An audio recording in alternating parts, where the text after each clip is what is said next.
I want this, I want that, I would like to have that, but no power in that. And the reason that there's no power in it is because you killed the momentum right away.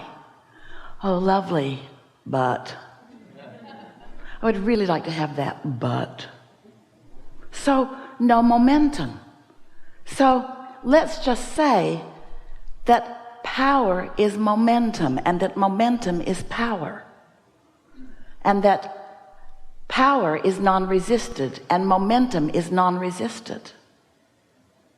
So the more you allow a thought to flow without resisting it with the contradictory thought, then the more speed it picks up, the more energy it attracts, the more its bigness happens, the more its power happens, the more the force of it happens. Are you getting the sense of what we're talking about?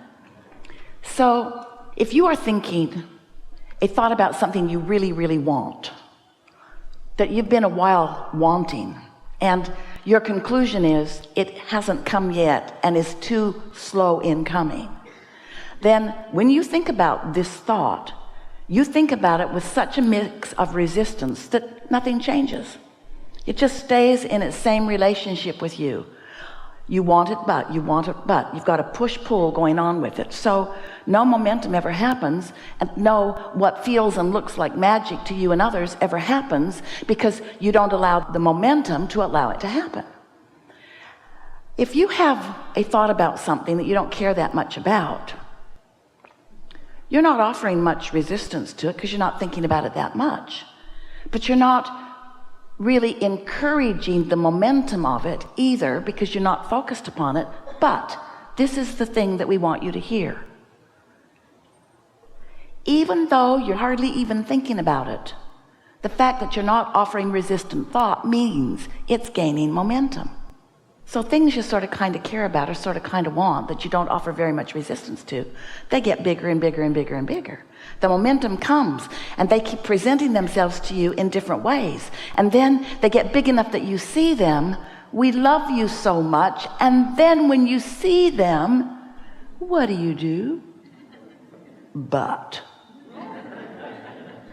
then you offer the resistant thought, because you believe in the but. You believe in the objectivity. You don't want to look like a crazy dreamer. You don't want to look like someone who doesn't face reality. And we want you to be someone who is fine with us if you face reality. We just wish you'd be a better selective sifter about which parts of reality you face. We don't want you to make stuff up. We don't want you to irritate people by saying things that are absolutely opposite of what they are.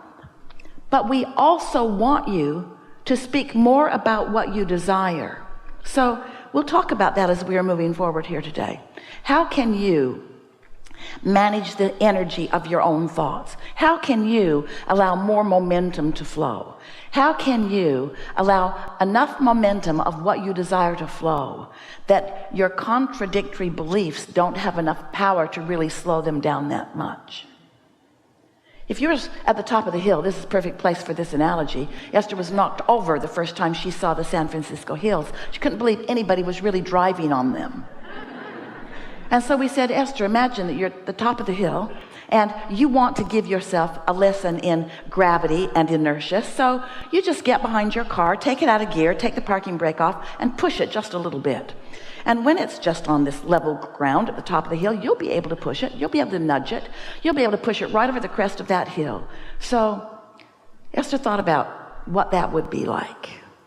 And she realized that because of the laws of the universe, because of the laws in place about gravity and inertia, that car would get rolling fast enough that no resistance that she could then offer could stop it.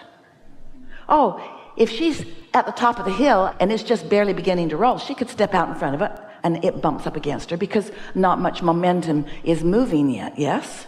So she could stop it with her own body. It would hardly hurt at all. But if she waits until that vehicle is at the bottom of the hill, she's standing down there at the bay. Oh, here it comes, here it comes, here it comes. No problem, I'll stop it. Here it comes, here it comes, here it comes, here it comes. She's not going to stop that, is she? The momentum of it is going to take her over. So we want you to contemplate your power of non-resisted thought.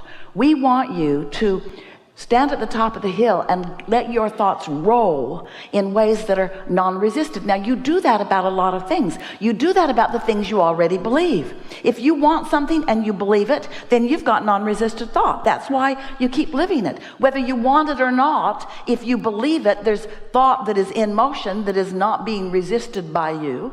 When you really want something and you're not in the way of it, then it's manifesting all over the place, isn't it?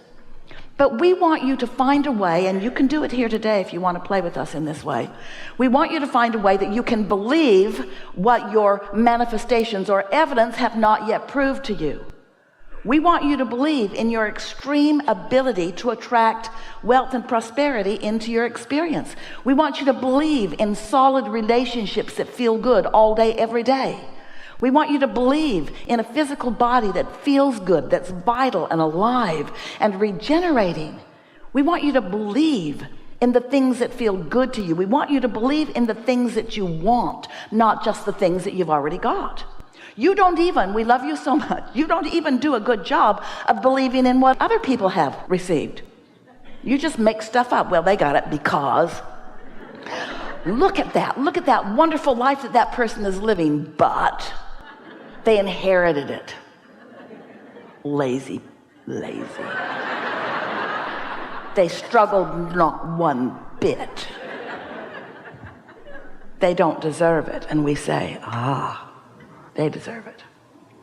Esther had the most wonderful experience with her family the other night around a table. They play games every now and again. If you were on a desert island, what would you bring? What's the one thing that you would bring? Such a fun game. Makes you want to hang out with a lot of people that bring different things. Which is kind of what your plan was when you decided to come into this environment. You need to hang out with a lot of people that bring a lot of different things. And as you play with each other collectively, you have a lot to choose from. You benefit each other. And so this particular game, Luke asked for the game, and he said, if you could only have one wish. And then right away he said, and you don't get to wish for infinite wishes. He's played with other adults before. What's your one wish? And they went around the table, and Luke said, I want things to be equal. And everyone went, oh. And Esther said, they already are. Nobody wants to buy that. Because it doesn't look equal. And Esther knew it wasn't the time to explain that source energy is aware of everyone equally and flowing to everyone. And that the abundance is raining down, and that the factor is the letting it in factor, the believing factor, the allowing factor. But here's this young kid, already in his young life, he's decided that things aren't equal because he sees people having different results. And so his assumption is it's in the offering factor. If things aren't equal, then there must be something wrong with whoever is dishing out the stuff.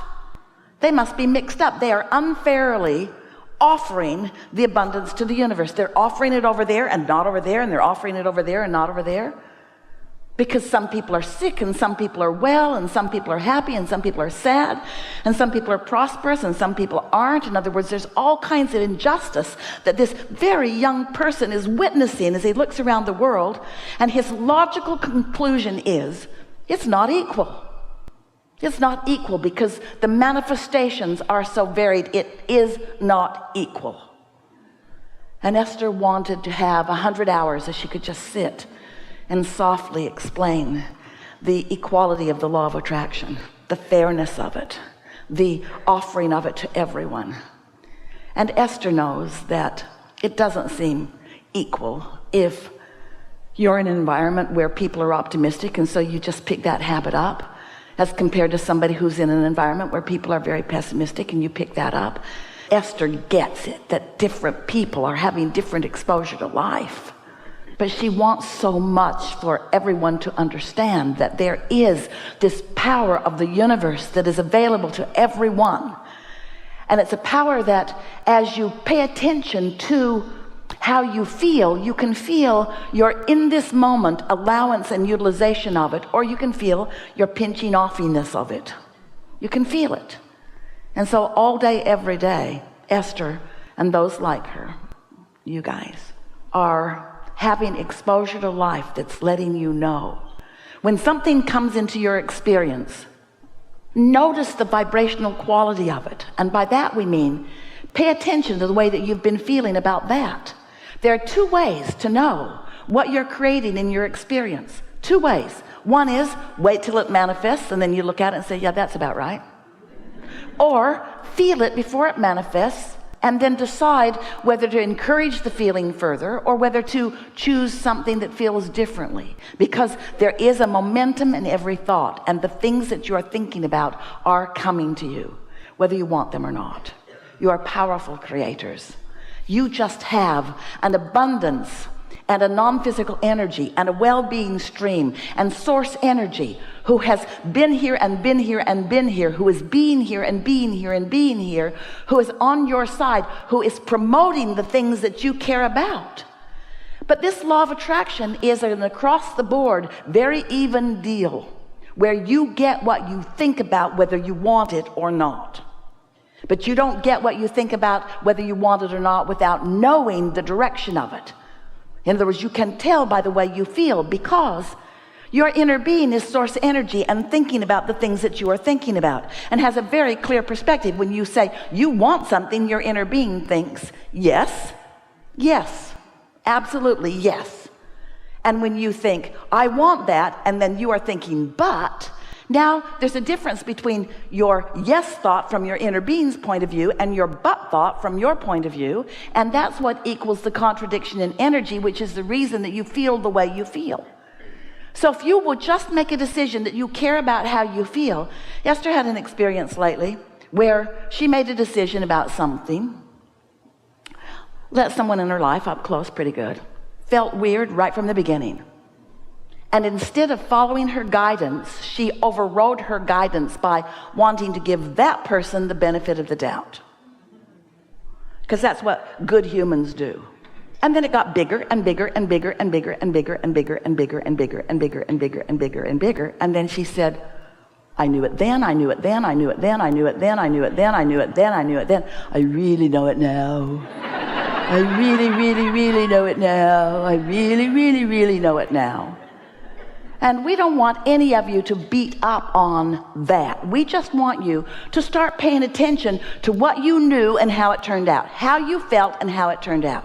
We want you to start guiding yourself in the direction of what you want, not controlling others, controlling your own vibration and therefore controlling your own impulses. You are under the influence of source energy or something else in every moment of every day. And when you are under the influence of source energy, you feel clear-minded and sure-footed. And when you're under the influence of something else, oh, there's impulse. In other words, we get it that you might feel a desire to help out. We get it that you might be inspired by something other than source energy, because every thought that's ever been thought still exists. And the law of attraction has gathered those thoughts into rivers and streams and currents that you can step into and have a pretty good ride on. We get it. We just want you to be more selfish and therefore more aware of the vibrational variance, the possible vibrational variance, the probable vibrational variance, the usual vibrational variance between what your inner being is thinking about, whatever you're thinking about, and the way you're thinking about it. We are eager to talk to you about whatever matters to you. We're going to have a wonderful conversation today about a lot of different things. What do you want to talk about?